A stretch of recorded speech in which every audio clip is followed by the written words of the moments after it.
Chief justice D Y Chandrachud की अगुवाई में 5 जजों की बेंच ने 7 नवंबर को सरकारी नौकरी की भर्ती को लेकर एक अहम फैसला सुनाया है। सुप्रीम कोर्ट की ओर से कहा गया कि एक बार भर्ती की प्रक्रिया शुरू होने के बाद उसके नियमों में बदलाव नहीं किया जा सकता।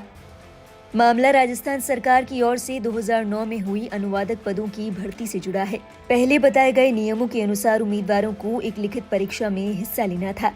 इसके बाद लिखित परीक्षा में सफल अभ्यर्थियों को इंटरव्यू देना था। इस एग्जाम में 21 अभ्यर्थियों ने भाग लिया था। अनुवादकों के पदों पर भर्ती के दौरान राज्य सरकार ने बीच में ही कुछ नियमों में बदलाव कर दिया। कहा गया कि केवल वही उम्मीदवार नियुक्ति के लिए योग्य माने जाएंगे जिन्होंने लिखित और मौखिक परीक्षा में 75% से अधिक अंक प्राप्त किए हों। ये निर्णय उन अभ्यर्थियों पर लागू किया गया जिन्होंने पहले ही परीक्षा दे दी थी। इसके कारण भर्ती प्रक्रिया में कंफ्यूजन पैदा हो गया। संशोधित मानदंड के अनुसार केवल 3 अभ्यर्थियों को ही हाईकोर्ट प्रशासनिक पद ने सफल घोषित किया, बाकी अभ्यर्थी बाहर हो गए। इसके बाद साल 2010 में 3 असफल उम्मीदवारों ने हाईकोर्ट के समक्ष एक याचिका दायर करके इस परिणाम को चुनौती दी थी। हालांकि हाईकोर्ट ने उनकी याचिका को खारिज कर दिया था। इसके बाद साल 2013 में सुप्रीम कोर्ट की 3 जजों की बेंच ने इस फैसले को सुना। 3 जजों की बेंच ने कहा कि ये खेल खेलने के बाद उसके नियमों में बदलाव करने जैसा है, जो कि स्पष्ट रूप से अस्वीकार्य है। इसके बाद 3 जजों की बेंच की ओर से ये मामला 5 जजों की बेंच को भेजा गया। इसके बाद साल 2024 में चीफ जस्टिस डीवाई चंद्रचूड़ की अध्यक्षता वाली 5 जजों की बेंच ने इस मामले को सुना। बता दें, 5 जजों की इस बेंच में चीफ जस्टिस डीवाई चंद्रचूड़ के साथ justice Hrishikesh Roy, justice Pamidighantam Sri Narasimha, justice Pankaj Mittal और जस्टिस मनोज कुमार मिश्र शामिल थे। इस बेंच ने कहा कि भर्ती प्रक्रिया में उम्मीदवारों की योग्यता को बीच में बदलना सही नहीं है।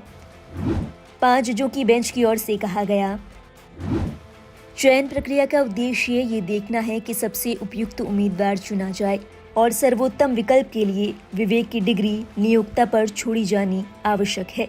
इस प्रकार हमारे विचार में नियमों के अभाव में नियुक्ति या भर्ती प्राधिकारी लिखित परीक्षा और साक्षात्कार जैसे बेंचमार्क के साथ एक प्रक्रिया तैयार कर सके। बेंच ने आगे कहा, नियमों में बदलाव का प्रभाव केवल आगामी भर्तियों पर ही लागू हो सकता है। वर्तमान या चल रही भर्ती में इसका कोई असर नहीं होना चाहिए। सरकारी किसी भी भर्ती प्रक्रिया में केवल उन्हीं नियमों का पालन करे जो प्रक्रिया शुरू होने से पहले लागू थे। सुप्रीम कोर्ट की ओर से ये भी कहा गया कि भर्ती में पारदर्शिता होनी चाहिए ताकि कोई पक्षपात या अनियमितता न हो। सुप्रीम कोर्ट के इस फैसले को बेहद अहम माना जा रहा है। बता दें, सीजेआई डीवाई चंद्रचूड़ 10 नवंबर 2024 को रिटायर होने जा रहे हैं। ऐसे में रिटायरमेंट के ठीक 3 दिन पहले उनका ये अहम फैसला सामने आया है, जिसकी चर्चा जोरों पर है। सुप्रीम कोर्ट के इस फैसले पर आपके क्या विचार हैं? हमें जरूर बताएं कमेंट बॉक्स में। और देश और दुनिया से जुड़ी हर लेटेस्ट अपडेट के लिए सब्सक्राइब करें लाइव हिंदुस्तान।